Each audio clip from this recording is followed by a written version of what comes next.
From accountant to corporation to full time comedian in New York to now a CEO of an online comedy streaming platform. That's an unlikely journey, but my guest today, Leanne Linsky, has done it all. Listen to how her view of failure has changed the way she approaches her life. Hello, dreamers. Welcome to the Late Starters Club, giving you the inspiration, mindset, and tools you need to start something midlife and beyond. Remember, it's never too late to follow your dreams. Hello, late starters. It's your host, Andrea Vall, and I am here with the very funny Leanne Linsky. So I'm super excited to talk to a fellow comedian, and she's had such an interesting journey. So, Leanne is a comedian turned entrepreneur and the founder and CEO of the new online comedy club, Plausible. And when it comes to comedy, Leanne couldn't be more serious. And I totally get that. I totally resonate with that because it is just such a focused thing. You have to be so focused and you have to just treat it like a business. So, welcome, Leanne. So true. Thank you. Thanks for having me on. I'm very excited to talk to you. Yeah, I know. We have so much in common because I just love your journey, like just going from, you were in the corporate world and you then you went to New York to be a comedian. You packed 2 suitcases, moved to New York to do Yep. comedy full time, and then re got your master's. I did not do that, but so t so walk us through a little bit of this journey and what kind of twists and turns this all took to lead you to where you are now. Yeah. So it's been a really interesting journey. If you want, I can kind of start at the beginning to tell you how I got Mm, into comedy and then how yeah. I got to plausible. I actually went, so I grew up in the Chicago area, but I went to school in Oh, Vegas. What a place to go to and school in your 20s, right? yeah, yeah, yeah, right, and another thing we have in common, I grew up in, Chicago as well. Oh, very cool. So, Yeah. yeah, I ended up going to UNLV, and when I graduated, I was a bookkeeper of all things, like, that was my least favorite, Like like why am I doing this? And then another company hired me, like, a year later to do bookkeeping, again, so weird, and I loved it. It was a Fortune 500. I was there for nearly 13 years, and suddenly I was laid off, and yeah, and during that time, people were like, "Oh, you should take a comedy class. You're funny," or because I did a lot of public speaking or and whatnot. right. And so I eventually went and I took a class, like a continuing ed class at UNLV for comedy writing. And then later, the Second City had a training center there, so I started taking classes at the Second City. And I took my first one, and I was like, "I'm taking all of them," and I kept taking, like, not I took all of them, and then I took some of them 2 and 3 times. They're probably like, Oh my "Thank you for gosh. the money." Yeah, and so I did that, but then I had this job that I loved, and suddenly I was laid off, Mm, and I'm like, "I don't even know what to do with myself." They gave me like, months in advance warning and everything, but I mhm. kept going in every day. I'm like, "I don't know what else to do, and what am I did it. I was like, "I don't know what to do." Like, I'm automatically up at this time of day, and so one of my friends that I had met when I was, spending time in New York was like, "Hey, I got a sublet in New York for the summer, and I wanna know if you wanna I'm gonna move out. I'm just gonna get this place for the summer and then find a place. Are you coming?" And I was like, "Well, I don't know." And he goes, "You said if you didn't have that job you loved, you would move." And I was like, "Oh, they were listening." And so I'm like, "Oh," I go, "Well, I'll think about it." And he goes, "You have 1 hour." I was like, "An hour?" And I was still at this job that I'd been laid off on, like, I was still showing up, and so I'm like, "I'm gonna go on a break," like anybody cared, and I came back an hour later, I'm like, "Okay, I'm in," and a month later, I had put all my stuff in storage, I packed 2 suitcases and moved to New York, Oh my and gosh. yeah, and I'm like, "Okay, I took all these classes, here I am." You know how that works. Yeah. "Oh, we're so glad you're here, we've been waiting." That's not how Yeah. it works. Yeah. Right, right. "Oh, let's feature you Like on these shows." yeah, people are like, "So you gonna tell Lauren Michaels?" I'm like, "Sure, he's waiting by his phone for when I arrive." Um, so yeah, That's I showed up awesome. in New York, not knowing anything, only knowing my new roommate from some theater classes that like in a summer intensive. And here I am. And the people we were subletting from, they ended up changing their mind and not leaving that summer. And they're like, but for the same price, we'll let you stay in our living room floor. And so we're like, okay. And so we and I was 36. I was like already 36. And I was like, Yeah. okay, sure. And then I just immersed myself into the whole, comedy ecosystem, and, Yeah. I Yeah. started hosting open mics and whatnot and did my one woman show. I was there in New York for about 9 years. So I Yeah. did commercials and theater and tons of improv, and, and then all of a sudden I moved to LA and I find myself spending more time on the freeway than I do at any stage. I'm like, "This is Uh. bananas. What is happening now?" And people are always like, "Oh, did you move to LA for your comedy?" And I'm like, "Well, I guess you could say that. I moved there for a man, and that turned out to be a joke." So, another another epic fail, but I'm like, "I will not go backwards." So, 'cause, you don't wanna admit, and, Yeah.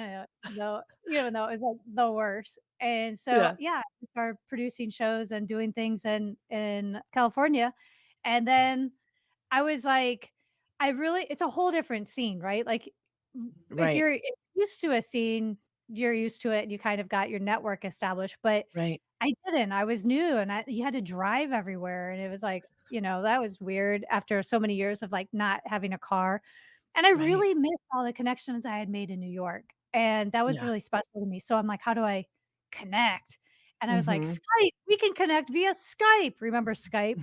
Oh, So yeah.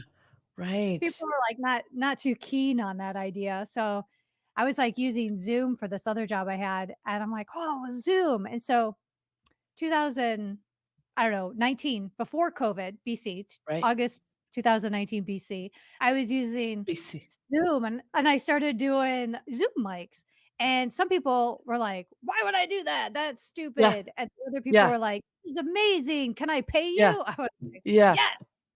And and then I was like, "How do I scale this? Yeah. How do I solve some of the other problems?" Because although the existing technologies are great, they weren't designed for entertainment. And then Right. COVID happened and everybody's using existing technologies, so I went back to Right. school at the age of 50 and got my master's in innovation and entrepreneurship, and from there I got in incubators and accelerators, and I got my first round of funding, and yeah, so we launched in December. So that's so amazing. I mean, it's amazing, first of all, that you kind of had the idea of the online comedy before COVID, and when we were ended up doing it. I did some online comedy shows and whoo, they were rough, but you but you probably had it, you were kinda on that leading edge. That's really interesting. And then what was the impetus to go get your degree? Was there just kind of feeling like, "Hey, there's a skill set I'm missing here," or that you just wanted to, kind of have that a little again, maybe a little bit more serious focus on the business end of things, or where did the degree come in? Well, there were a couple of things, and that's such a good question because years ago, when I was living in New York, I remember having a conversation with someone and I'm like, "You know what? I think when I turn 50, I'm gonna reconsider going back to school, whether I need Mm, to or not. Like, why not? Because, you know, why disengage? Why not learn something new? Why not, mhm. I don't know. It just came to my mind like that would be a really good thing to do. And Yeah. then I didn't think of it for a while. Obviously, I was doing other things. And then when I had this idea, and I was dating my now husband, that I ended up meeting, which was a really, although I moved to California for the wrong person, I met the right person. So that was Oh, really cool. nice. Yeah. But he is super encouraging. And I had mentioned, like, I'd really want to do this, but I feel like I'm missing exactly to what you said, some skills. Or even though I had majored in business for my undergrad, I'm like, I've been Mhm, disconnected for a while. But mhm. then the other thing that was really important is when you go to grad school, you go mostly for the network that we build and Mm, the people that we meet, and I thought I would like a mentor because when I was going to networking events and stuff, I was meeting a lot of people who are, a lot of really nice people, but they weren't entrepreneurs. They might, like, mhm. do a side hustle or something like that, but it was it wasn't to the extent that I was thinking. I'm like, "How do I get that? Like a bigger like, how do I build a team? How do I get all this Right. other stuff going?" And so that's really what prompted me, and I got and I was like, who's gonna take me seriously? I've been doing comedy for all these years, Yeah. and if I really wanna sell my idea, I need I want some credibility to associate. Mhm. And so I ended up applying for school, and I thought, "Ah, we'll just throw my name in the hat and see what happens." And I got accepted in the first round. I was like, Uh-huh. "What? Did they read that correctly?" Like, did they Yeah, and That's so it's really a really cool experience. Yeah, that's awesome, and I think it's interesting because I've been in marketing now for a long time, and, I think it is something that I sometimes struggle with is this whole, like, "Well, my I don't have a degree in marketing," and I know, like, I've done a lot of my own, education, read tons and tons of books, taken courses, but there is something interesting about the officialness of a degree, but to your point, I think the more important thing is the networking, and I didn't really think about really focusing on that as the main reason to go back to school when you've been in a whole different community, for so long. That's a really great reason to consider it. Mhm. And it Yeah. was really, really worth it. Yeah. Yeah, yeah, my whole thing was like, "Oh my god, take a test? No, thank you," you know? Write a paper? Uh-uh. But, Mhm. yeah, that's great. So, good, so you had talked about the support of family and friends, and how did that play a role into all of this? I mean, you're moving coast to coast, you're doing kinda crazy things, just and how did the support come into play there for you? Yeah, it was interesting. So, I remember when I got laid off, the company didn't want me to tell people for some time. Didn't wanna create any disruption or panic. Mhm. And because I had a really good job in a pretty visible role, and and so I didn't tell my parents right away either. Mhm. And then I finally told him, it happened around the holidays, and I didn't want to tell him before the holidays. I think I waited till, Yeah. like, a couple of days after, and they were just shocked because I mean, I thought that was my forever career, you know? Mm. And and then when I decided so it wasn't until and I was still working, like I said, for some time, and so when I decided to go to New York, they're like, "What?" My family was kind of, like, surprised, like, "That's a big jump," and I'm like, "Well, I'll just, rent my house out and I'll come back," is what I told them. Yeah. In my Yeah. mind, I don't go backwards. So, maybe, after I do all of these things. But they supported me, but they didn't really understand it because they didn't their lives were they've grown up so differently, they're, like, Mhm. several generations ahead of me. So the Right. mindset is different, and my brothers both are older than me by 7 and 8 years, so their life experience has been considerably different. So all of a sudden, I'm like this wild card, and they're like, "What is that?"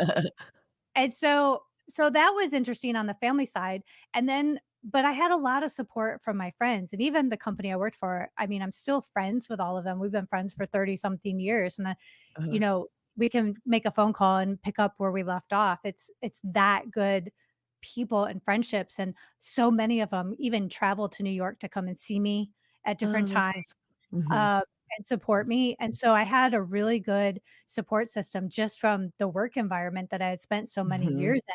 They sent me off with a huge going away party and, contributed to pay for some of my classes in Oh. Chicago because I went back to Chicago to take some classes there, and just really supportive, and then I made all of these new friends who were doing the same thing, and it's kind of Mhm. like feed off that energy, so Yeah. that sense, it was fantastic, and then when I met my husband, he's been from the minute we met, he's just been all in, super supportive, and it's like, "You don't think, I've lost my mind telling you my idea?" No, like, he's like, "No, I see it," and he gets it, and he we're 2 completely different personalities, but he's my biggest supporter, and I'm so grateful. Yeah. Yeah, It that's makes a that's huge awesome. Well, it does, like, being an entrepreneur is not for the faint of heart, and it is It is, I love that joke about entrepreneurs are the people who work 100 hours a week to avoid, working 40 hours for someone else or whatever. It's like sometimes Yeah. there, there's a lot of work involved, and so you need the support of family and friends, and it's hard because there's a lot of decisions and everything like that. So that's really great. That's really great. And so how has Plausible been going? So it launched in 2019. Is that right? Or Well, no? I started experimenting with my, like, minimum viable product using Okay. existing technologies in Okay. 2019, and then Okay. actually I got I incorporated and got investors in 2021 and Okay. built my team. I put a team together and went under development, and then we launched in December of last year, December of O 2022, okay. and been onboarding. We have hundreds of comedians on there now and who produce Yeah. they're so basically you can go in and it's like think of existing software that you use now for conferencing, for podcasting, or for like Zoom or Google Meet, but this is solely for comedy, and Mhm. you log in and you have all the control. You can set your own ticket prices, you can do free stuff, you can use all of the tools and everything on there for free right now or in beta, Yeah. and fans can log in and they have access to a whole talent directory. They have the show listing, like a think TV Guide, right? It was all Yeah. at certain times of day. Well, everything on Plausible is live in real Yeah. time.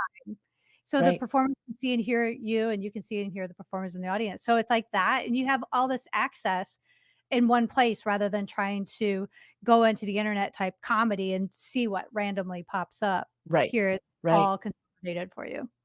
Yeah. That is Yeah. awesome. And I feel like there's such a huge, like, there's I don't know, maybe it's because I 'cause I've got more of a lens on it right now, but it just Mhm. feels like comedy is just exploding and the desire for more and more comedy, I don't know if it's because the world is Yeah. crashing and burning or I don't I don't Well, know. it's funny you say that because comedy is actually the 2nd most popular live streaming genre, Uh-huh. only 2nd behind breaking news. Go Wow. figure.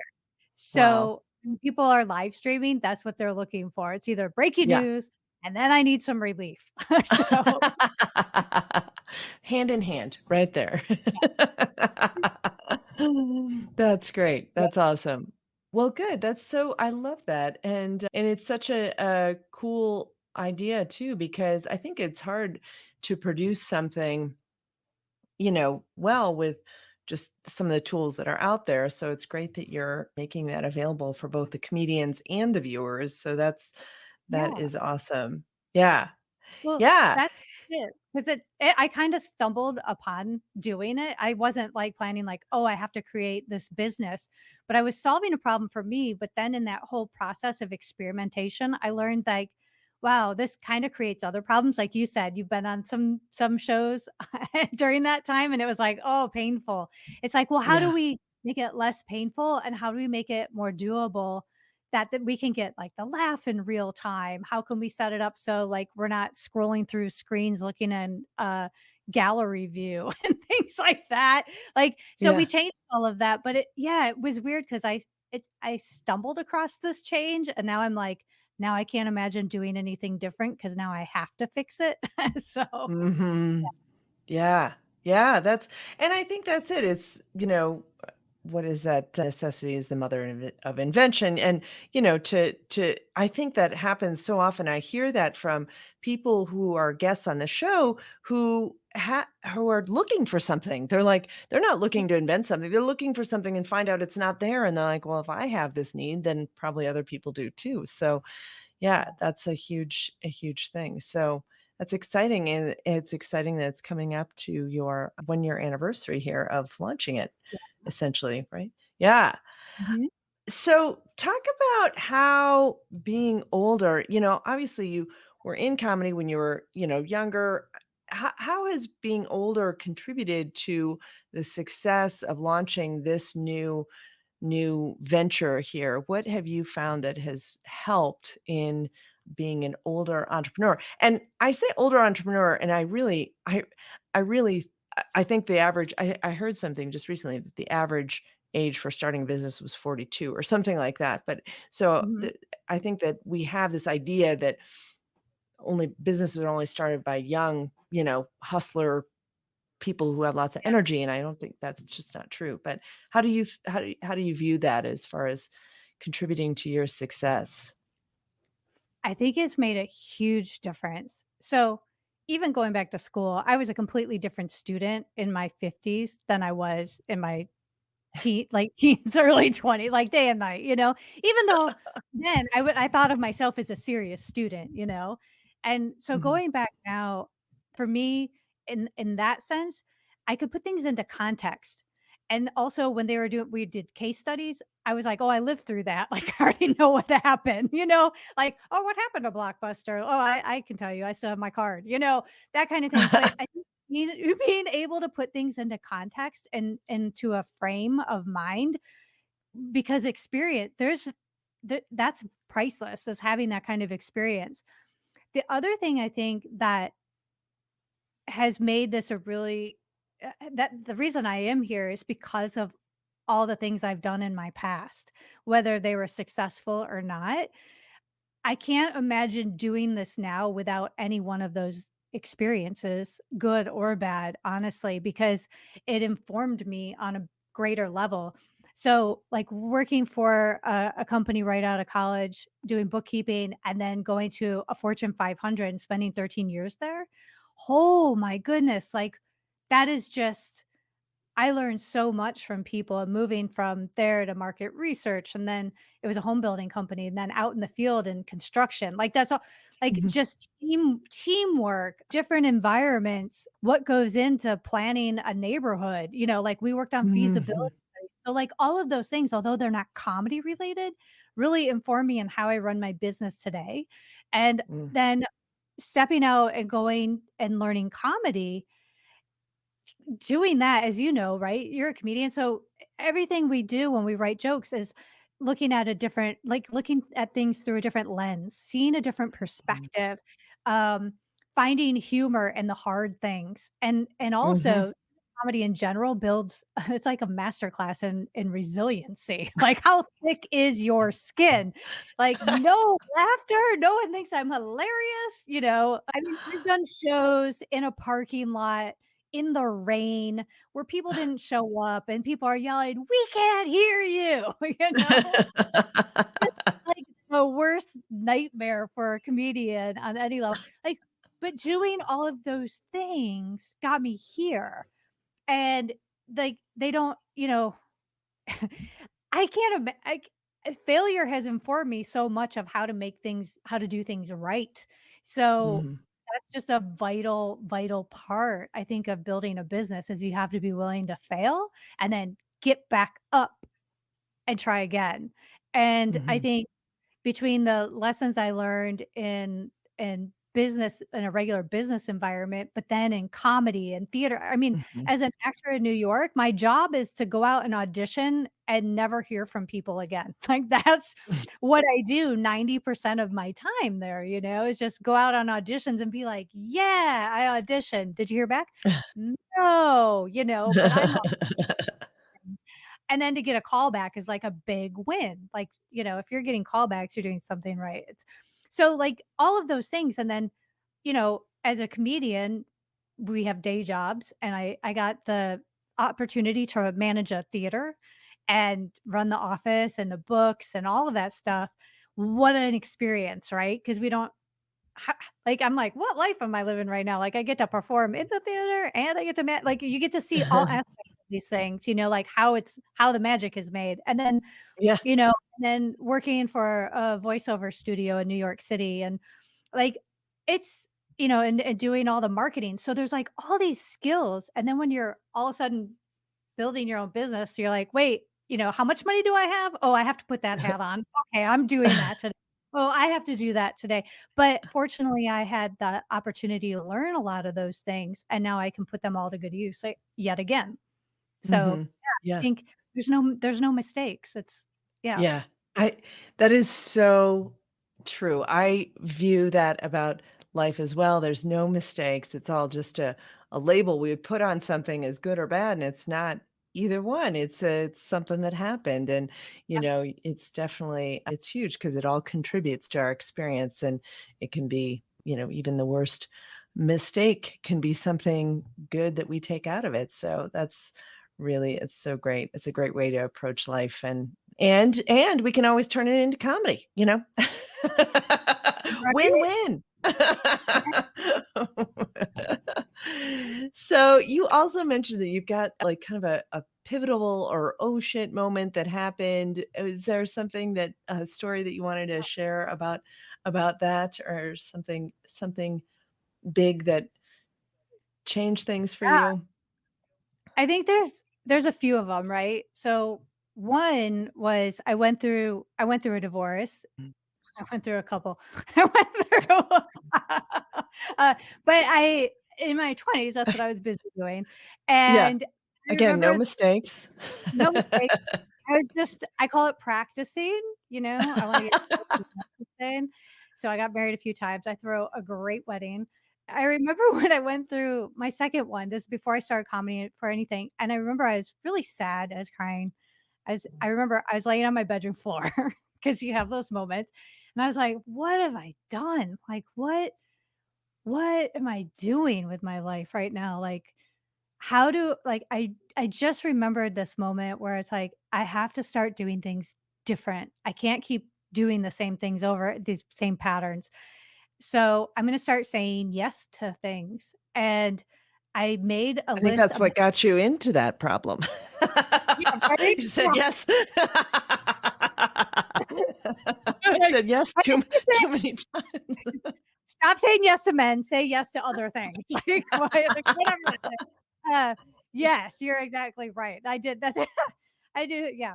I need to be more selective maybe. So I made a list of things I would be willing to say yes to, and things were like traveling and getting outside of my everyday and going out and learning and seeing things in the world. And so I decided I was gonna be more open to something different, like that I wouldn't Mhm, normally choose.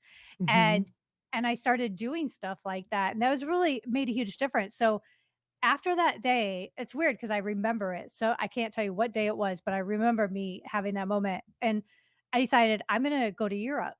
And so I went to work that week and I had to go pull permits for some homes we were building.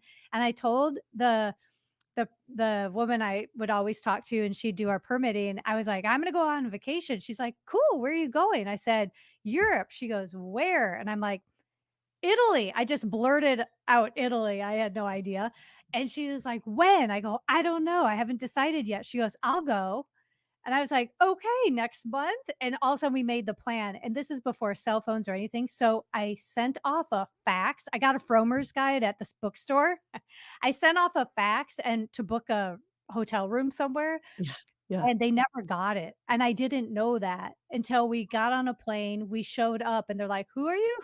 And so I'm like, we had Oh, 0 plans, and we just went we had the best it was one of the best trips I ever took, oh and my so I started gosh. saying yes to things like that because I knew I had to change. I Yeah, knew I had yeah, to do things differently, and so that yeah. was, like, a real pivotal moment, and I started saying yes to things, and taking bigger risk. Like getting married and divorced wasn't enough. I need bigger. I need to go big.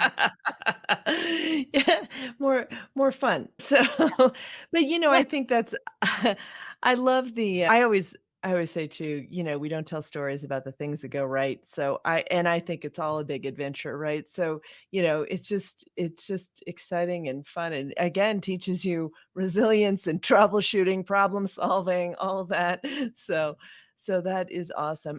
And, I think by getting out of your comfort zone, it just normalizes that. Then it's like, "Oh, not a big deal. Where else can we go?" So that's definitely the yeah. case, and maybe it just leads you to say, sure I can go to Italy with no plan. Sure, I can start a company. Sure, I can." So, that is awesome. Well, I can't believe our time this has just been so much fun. It's so awesome. I can't believe our time is, like, up here, but we'll definitely make sure that people get connected onto your Plausible website so they can go listen to some great comedy. Yeah. I think I need to get on there as well and get a show on there or something for sure. Yeah. So tell us one thing I always ask every guest is give us your favorite quote or a motivational saying. Yeah, so I have 2, and Okay. one used to be on my MySpace page. I just remember on my Oh, back in the day. Yeah, and it was I think it's a Wayne Gretzky quote, and it says, "You'll always miss 100% of the shots you never take." Yeah. And I love that, and that meant so much to me, and then the second one is and this comes from I think her name is Lisa Gold from Actors Connection in New York, and she told us about there's I'll just put it in context. I went to all the free networking events I could as an actor, Mhm. right? Yeah. And I went to this one, and there may be 15 people who showed up, and she said, "Look around this" she goes, "Look around this room." She goes, "How many people do you think we sent the email to that they were invited to this free event?" We're like she said, I don't know, it was like astronomical, like 500,000 people. She said, "How many people do you think RSVP how many think opened it, then RSVP'd?" And she goes, "And look who showed up, 15 of you." She goes, "I'm gonna tell you right now, 80% of success is just showing up." And you're gonna Yeah. find that in acting, just showing up, getting the audition, doing things, you're gonna get so much farther than the other 500 something thousand that got the email and did nothing with it. And I think that is so true today. And I'll add to that by saying, and the additional 20% is show up early. Yeah. Check your audio and video camera setup. Yeah.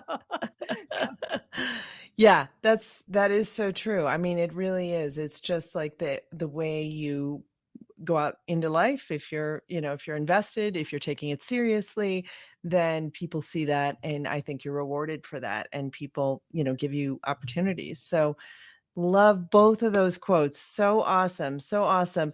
Well, Leanne, tell our listeners where people can get connected to you and find out more. We'll have all these links in the show notes too.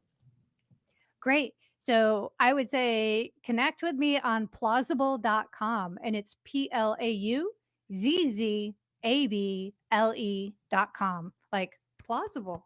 And you can see all the information and everything there. And if you want to follow on any of the social, you'll drop those in. And the handle is also plausible, just to keep it simple. Yeah. Yeah. Awesome. Awesome. Well, thank you so much for your time, your laughs, your wisdom, all of that. So I appreciate it so much. Thank you. Thanks so much for having me. This was fun. Yeah. Bye, everyone. Hope that was helpful, and make sure you grab the free guide, Top Tools for Late Starters, on the website at latestartersclub.com. And let's turn dreaming into doing.